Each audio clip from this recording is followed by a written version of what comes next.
उसे मुझसे मोहब्बत थी, शदीद मोहब्बत। मैं जानता था, लेकिन मैं एक बिजनेसमैन का बेटा था। मुझे बहुत संभल कर रहना पड़ता था, बहुत प्रैक्टिकल।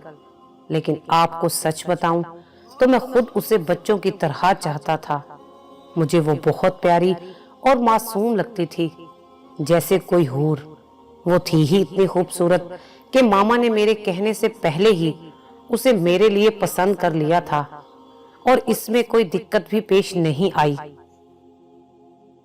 क्योंकि वो मेरी इकलौती खाला जान की इकलौती बेटी थी। पापा का मुझ पर फुल कंट्रोल था। वो मुझे अपनी नजरों के सामने रखते, हर जगह, हर मीटिंग में, हर एक बिजनेस डील में। उन्हें औरतों के कारोबार में मदाखलत या औरतों का कारोबार पर असर अंदाज होना बिल्कुल पसंद नहीं था। लेकिन हालात कुछ ऐसे हुए कि नानो की तबीयत बहुत ज्यादा खराब हो गई, यहाँ तक कि एक दिन डॉक्टर्स ने उन्हें जवाब दे दिया। लेकिन उनकी जुबान पर एक ही बात थी कि मेरे जीते जी फाखिर और कमल की शादी करो। तो फिर यूं हुआ कि नानो के वार्ड में गवाहों और दोनों फैमिलीज की मौजूदगी में हमारा निकाह हो गया। लेकिन रुखसती के लिए 1 साल का टाइम रखा गया। निकाह होते ही पापा मुझे अपने साथ एक डिनर पर ले गए। वहां कुछ खास लोग आए हुए थे। तभी अचानक पापा मेरे बिल्कुल करीब आए और मुझसे कहा, हूर के चक्कर में पापा और पापा के बिजनेस से दूर ना हो जाना। और हंसते हुए आगे की तरफ चल दिए। मैं अभी सोच ही रहा था कि उसकी कॉल आ गई। मैंने कॉल उठाई तो दूसरी तरफ से उसने धीमी सी आवाज में सलाम किया। मैंने जवाब दिया। उसने पूछा, मसरूफ तो नहीं थे? मैं कुछ कहता इससे पहले ही पापा ने मुझे जल्दी से अपनी तरफ आने का इशारा किया। वो अपने पुराने दोस्त कर्नल जुनेद के साथ खड़े थे। मैं बस कमल से इतना ही कह सका, हाँ मैं अभी बिजी हूं, और सीधा पापा की तरफ चल दिया। मुझे लगा शायद कमल नाराज हो गई हो, या फिर अब शायद ही मुझे कॉल करे। लेकिन अगली सुबह मैंने उसका गुड मॉर्निंग का मैसेज देखा तो एक अलग ही एहसास हुआ। मैंने उसे कॉल की। उसने ऐसे पिक की जैसे बस मेरे ही इंतजार में हो। सामने से सलाम हुआ। मैंने जवाब दिया। बहुत ही मुश्किल से खुद को काबू में कर रखा था, नहीं तो मेरा दिल कर रहा था उससे चीख चीख कर कहूं कि कंवल, मुझे तुमसे मोहब्बत है, बेइंतहा मोहब्बत। मेरी खामोशी को महसूस करते हुए उसने धीमे से कहा, फाखिर, मुझे आपसे बचपन से ही मोहब्बत है। बस उससे इतना ही कहा गया, और फिर जैसे वो मेरे जवाब का इंतजार करने लगी, मैं किसी और ही दुनिया में गुम हो गया था कि उसने मेरा नाम लिया। फाखिर, क्या हुआ? क्या मैं आपको पसंद नहीं? मैंने कहा, हाँ तुम अच्छी हो, हम साथ में खुश रहेंगे। बस इतना ही कह सका, क्योंकि मुझे अपना बिजनेसमैन वाला भरम कायम रखना था। फिर उसकी आवाज आई, आपका अच्छा कहना ही मेरे लिए काफी है, लेकिन आप इजहार के मामले में दिल खोलकर बात नहीं करते। बहुत कंजूस हैं आप इस मामले में। ये कहते हुए वो हल्का हल्का हंस रही थी, और फिर उसने कॉल काट दी। फिर तकरीबन 1 हफ्ता हमारी बात नहीं हो सकी। मैं बहुत मसरूफ था और दूसरे शहर में रुका हुआ था, और फिर नानो की दुनिया से चले जाने की खबर आ गई। उनके जाने के बाद सब बहुत उदास हो गए थे, और फिर मैं भी कुछ दिन के लिए एक और शहर चला आया। कुछ काम थे, कुछ दिल उदास था नानो के लिए। एक दिन खाला जान की कॉल आई। सलाम दुआ के बाद उन्होंने कहा कि तुम्हारी जोजा जिद कर रही हैं कि वो एक जगह पर दरसे कुरान और इस्लामी बुनियादी और जरूरी मसाइल सीखना चाहती हैं, और वो जगह हमारे घर से जरा दूर है। अब अगर तुम इजाजत दो तो मैं कमल को इजाजत दूं। मुझे सुनकर बहुत खुशी हुई कि मैं वो शख्स जिसको जुमा भी कभी कभी नसीब होता था, उसकी बीवी का मजहब की तरफ रुझान होना खुश आइंद बात थी। मैंने खाला से कहा, ठीक है, मैं खुद लेकर जाऊंगा और साथ ही वापस लाऊंगा। फिर 2-4 दिन के बाद जब मैं घर आया तो उसने मुझे मैसेज किया کہ کل صبح 8 بجے کلاس ہے، 1 گھنٹے کی۔ میرے لیے یہ کافی مشکل تھا کیونکہ یہ میرا آفس ٹائم بھی تھا،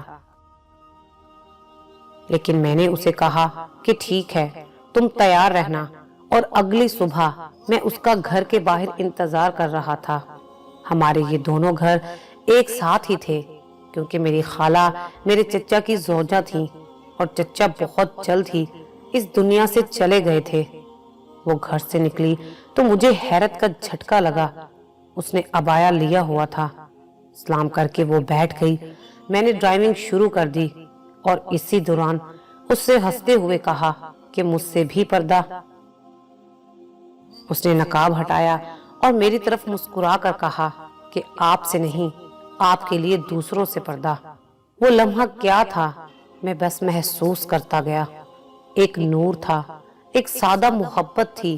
وہ ایک بڑا سا بنگلہ تھا، وہاں ایک بزرگ خاتون تھی جو درس دیتی تھی اور کافی چیزیں سکھاتی بھی تھی۔ وہ لوگ مجھے ڈرائنگ روم میں بٹھا دیتے تھے اور میں اس کے واپس آنے کا انتظار کرتا تھا۔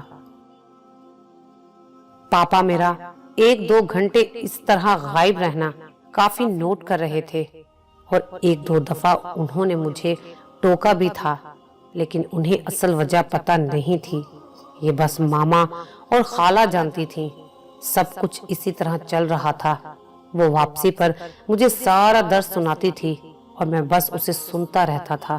1-2 دفعہ اس نے کوشش کی کہ میں اس سے اپنی محبت کا اظہار کروں، لیکن میں ٹھہرا بزنس مین جس کا مزاج اونچا ہی رہتا تھا، صرف دکھاوے کے لیے۔ اور پھر ایک دن وہ ہوا جو نہیں ہونا چاہیے تھا، مطلب پاپا کو پتہ چل گیا، اور اس دن وہ گیٹ پر ہی میرا انتظار کر رہے تھے۔ میں نے گاڑی روکی، ہم دونوں باہر نکلے۔ انہوں نے کنول کو دیکھتے ہی کہا کہ میں نے آج ہی ایک ڈرائیور رکھ لیا ہے، آج سے تم یہ ڈرائیوری چھوڑ کر کام پر توجہ دو۔ بس اتنا کہہ کر وہ گھر کی طرف پلٹ گئے۔ کنول نے میری طرف دیکھا اور وہ بھی گھر کی طرف چل دی، اور پھر ہماری روٹین بدل گئی۔ اب وہ ڈرائیور کے ساتھ جانے لگی اور پاپا نے مجھے بہت زیادہ مصروف کر دیا، اتنا مصروف کہ 2 مہینوں میں 1 دفعہ اس سے بات کر سکتا، اور شاید ہی 1-2 دفعہ اس کے گڈ نائٹ کا جواب دے سکا۔ اتنا مصروف کہ میں 2 مہینوں میں 1 دفعہ اس سے بات کر سکا اور شاید ہی 1-2 دفعہ اس کے گڈ نائٹ کا جواب دے سکا۔ میں پاپا کی راہ پر چل پڑا تھا۔ میں اسے اگنور کر رہا تھا، پتہ نہیں کیوں، لیکن کر رہا تھا۔ مجھے لگتا تھا سب کچھ ایک جیسا رہے گا، کچھ نہیں بدل سکتا، وہ میری ہے، ایک دن اس نے میرے پاس ہی آنا ہے۔ پھر وہ دن آیا، قیامت جیسا دن۔ مجھے بس اتنا یاد ہے کہ پاپا نے کہا اس کی گاڑی کا ایکسیڈنٹ ہو گیا ہے۔ ڈرائیور موقع پر ہی جان کی بازی ہار گیا اور اس کی حالت بہت نازک ہے۔ میں ہاسپٹل کیسے پہنچا مجھے کچھ نہیں پتا۔ میری آنکھوں سے آنسو گر رہے تھے، میں بچوں کی طرح رونے لگا۔ اتنے میں ڈاکٹرز کی آواز آئی، فاخر کون ہے؟ جلدی سے اندر آئیں، مریض کے پاس زیادہ ٹائم نہیں ہے۔ میں سنتے ہی اندر کی طرف بھاگا۔ سامنے دیکھا تو میری کنول ایک مرجھایا ہوا کنول کا پھول لگ رہی تھی۔ میں اس کے پاس پہنچا تو وہ دھیرے دھیرے میرا نام لے رہی تھی۔ میں نے روتے ہوئے کہا کہ کنول، میں نے تمہاری قدر نہیں کی، میں نے تمہیں کھو دیا، تمہارے بعد میں بھی مر جاؤں گا۔ تو اس نے میری طرف دیکھتے ہوئے اٹکتی سانسوں میں کہا کہ تمہیں یاد ہے ایک دفعہ میں نے درس سناتے ہوئے بتایا تھا کہ جنت میں صرف شوہر اور بیوی کا رشتہ ہی باقی رہے گا، اور بیوی جنت کی حوروں کی سردار سب سے زیادہ حسین ہوگی۔ میں نے اشک بار آنکھوں سے سر ہلاتے ہوئے کہا، ہاں مجھے یاد ہے۔ تو اس نے کہا کہ تم نے اس دفعہ مجھے کھو دیا تو تم افسوس مت کرنا، میں تمہیں پھر ملوں گی۔ کلمہ کی آواز کے ساتھ ہی اس کی روح پرواز کر گئی۔ میں فاخر علی آج اس کی قبر کے سرہانے بیٹھا ہوا ہوں، اور میری زبان پر ایک ہی جملہ ہے، تم مجھے پھر ملو گی۔ پھر خود سے پوچھتا ہوں، یار تم مجھے پھر ملو گی؟